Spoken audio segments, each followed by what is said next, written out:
Welcome back, everyone, of a Westlake Hornets Teambuilder Dynasty here on NCAA Football 14.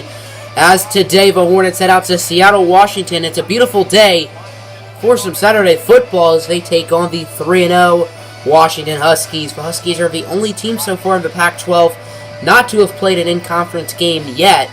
Meanwhile, the Hornets sit at 2-2, 1-0 in conference, coming off a nice win last week against the Colorado Buffaloes, where both offenses flourished. And speaking of offenses, these are two of the best offenses in the country, as Washington has the number 2 scoring offense, while Westlake has the 3rd highest scoring offense. Washington averages 44.2 points a game, while Westlake averages a solid 44 a game. Westlake's offense also gets the most yards per game in the country, and they also have the number 1 passing offense. But Westlake's defense has not been very good this year. Washington's defense has been alright, but obviously nowhere near as good as their offense. Welcome to Husky Stadium here in Seattle, Washington, 2-2. Westlake Hornets take on the 3-0 Washington Huskies for an inter-conference Pac-12 ball game. Westlake will choose tails because tails never fails, and it lands on heads. Washington will choose to send their defense out first. 21 for 29, 410 yards, and 3 touchdowns. That was the stat line last week for junior quarterback Champ Britton against the Colorado Buffaloes as Britton fakes the handoff to Ellis on first down. Champ Britton under pressure, and he's going to force it, and that's going to be intercepted by Tremblay. David James can't tackle him. I don't think any of the offensive linemen can get him, and that will be a pick 6 for the Washington Huskies, and they strike first. Danny Tremblay, the middle linebacker, is the one who makes the play. Washington was able to get a pick 6 to start this game off. That's just the 2nd interception that Champ Britton has thrown all season, as Britton looking to throw it. Scrambling. He's going to connect with the sophomore Michael Wilson, and that's going to be a nice gain of 27 yards for Wilson. It is 2nd down and 3, maybe 2nd down and 4. Around the 10-yard line, Sandy fishing is the motion man. Alex Ellis gets the handoff. Ellis finds holes, and Alex Ellis gets the touchdown of the Westlake Hornets. Tie this game up as the redshirt sophomore Ellis, one of the best running backs in the country when it comes to getting into the end zone, with another touchdown. I believe that's his 8th on the season. This game is tied up at 7, but we have not seen Washington's offense yet today. Here they are as it's first down. Hayener, he's going to hand it off for Weber, who just shrugs Brock Rivero, but Chip Barron still makes the play as the running back, Billy Weber, will lose 3 yards, but he just gave Rivero a booming stiff. Washington ended up getting 3 and outed, and then Westlake, who had started field position at the 36-yard line, had to punt the ball. Washington starting at the 6. Jake Hayener under pressure connects with Billy Weber, getting Washington out of safety range as he gains 17. 2nd down and 9 for the Huskies. 2 minutes to go left in the first quarter as Jake Hayener, he's going to run with it. He gets by 2 defenders. There goes Hayener. Eventually brought down by the true freshman Ogobo Anecho Jr. at around midfield. Washington isn't here from a couple nice offensive plays, but Sebastian Jackson muffed the punt, and Lonnie Warren, a player Westlake was going after and recruiting a couple years ago, picked it up. As Hayener under pressure here on first down, he is sacked. Isaac Solomon and QJ Casimir are the ones who made the play. I thought that was more Chad Langford than Casimir, but I guess it's QJ Casimir. First quarter in the books, and it's been a very interesting game, to say the least. We are tied up at 7, 3rd down and goal for Washington. Hayener, it looks like it's a screen for Weber, but Chad Langford reads the play like a book. That'll force Washington to kick a field goal. Washington was stopped to a field goal, but they really shouldn't have scored anything, to be honest. It's 2nd down and 10. Britton and Ellis in the backfield. Britton looking to throw it. He's scrambling. He has an open man. That's once again Michael Wilson, who makes a nice play, gaining 28. Westlake is close to midfield as they have 124 total yards to Washington's 43, as Champ Britton, under a lot of pressure, he's going to scramble. He has an open man deep. That's Sebastian Jackson, who muffed the punt earlier. He gains 46 yards. Nobody saw him. That'll be a Westlake first down. It is 3rd and goal at the 5. Can Westlake punch it in, or will they be stopped? Britton and Ellis in the backfield. Champ Britton looking to throw it. Britton has a man open. That's the true freshman Sandu Fishing. The tight end gets the touchdown, and Westlake takes the lead. Their first lead of the day. Washington has the football. They ended up getting a field goal on their very short drive, I guess. as Jake Hayener under pressure. He's intercepted It's going to be the slot cornerback, Jeremy Harrington, the redshirt freshman, who makes the play. And Westlake will get to start with the football in the red zone. Harrington has been really good so far this season, as I believe that's his first career INT. Westlake is going to be starting at around the 19-yard line. They are already in the red zone, and they can potentially take a 2-possession lead as Champ Britton scrambling. He finds Everett Lemieux, and Lemieux gets the touchdown, the true freshman receiver who's been outstanding this season, and Westlake extends their lead. But Booth is actually going to challenge this. They don't know if Lemieux is in the end zone or not. When looking at it, I thought he was stopped short, and I think the Booth will agree with me, so I think the play will be reversed, but the Hornets are probably going to punch it in a couple plays anyway, so it won't really matter. Third down and goal at the 2. Can Westlake punch in the touchdown, or are they going to have to settle for a field goal as Britton looking to throw it? He will find Everett Lemieux as Lemieux gets his touchdown, and Westlake will indeed make this 21-10. Here comes back the Washington offense, who threw an interception. It was a one-play drive, and they turned the ball over. Let's see if they can get better results as J.K. Ainer looking to throw it. Ainer under pressure. He fumbles the football. Luckily for Washington, Wade Holly recovers it. That could have been a disaster for the Huskies. Washington just caught a huge break right there, as now it's 2nd and 15. J.K. Ainer all alone in the backfield as Ainer scrambling with it. He's going to be sacked.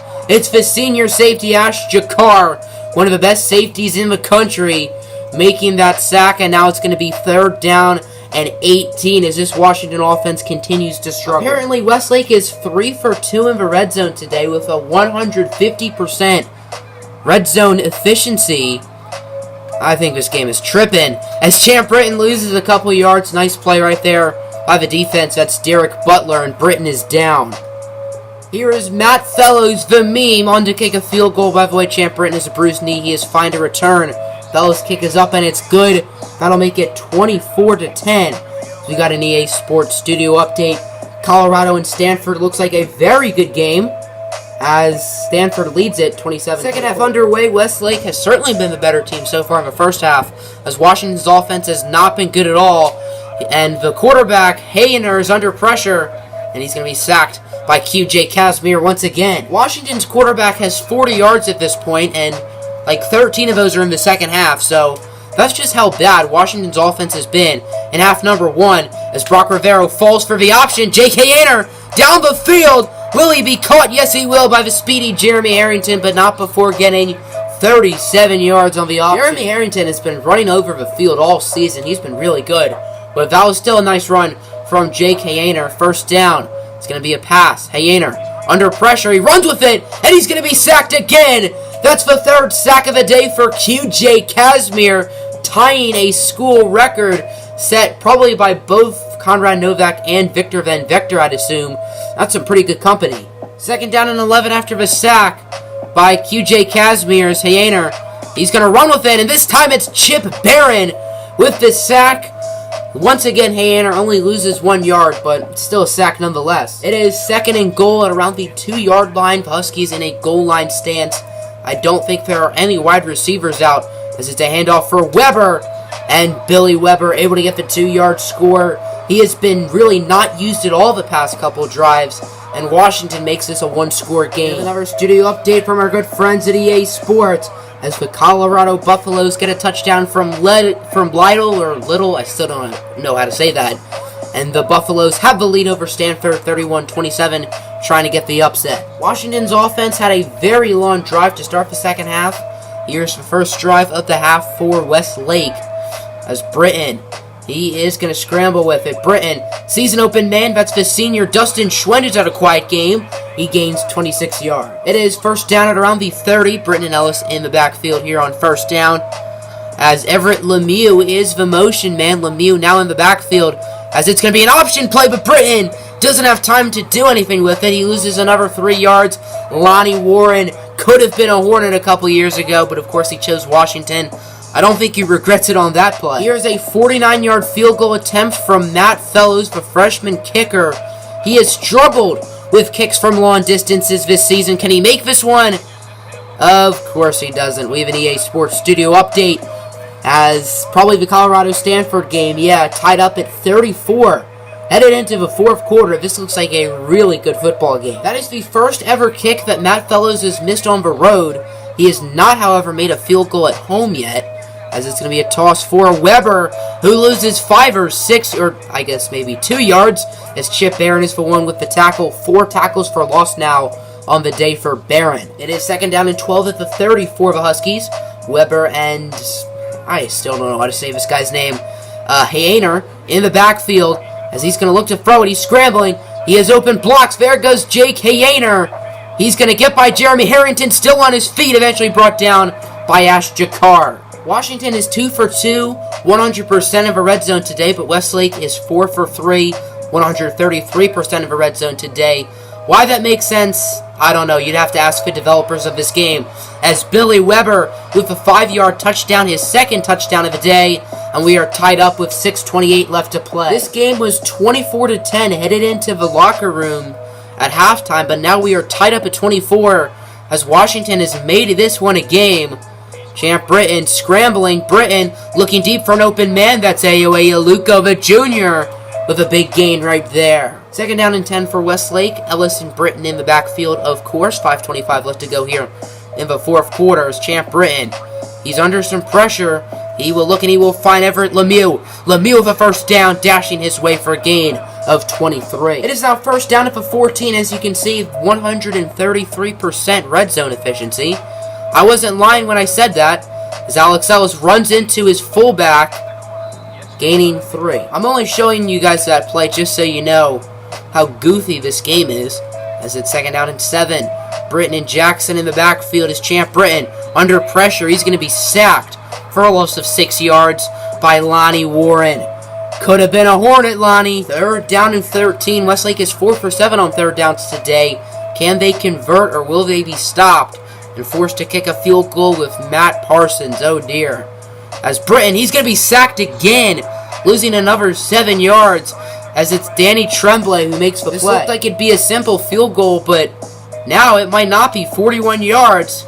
I don't know if Matt Fellows has ever kicked a field goal that long, as it's up, and it is off the crossbar, no good, and the score remains 24 apiece.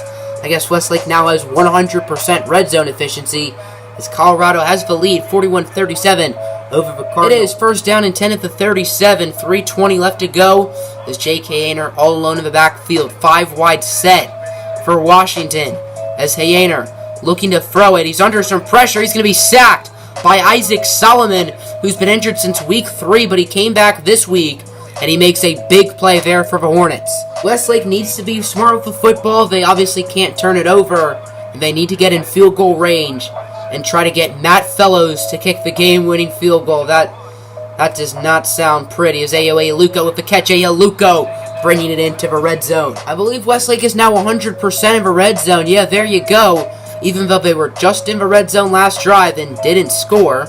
As Alex Ellis gets the handoff. Ellis has a couple blocks, but he still loses a yard.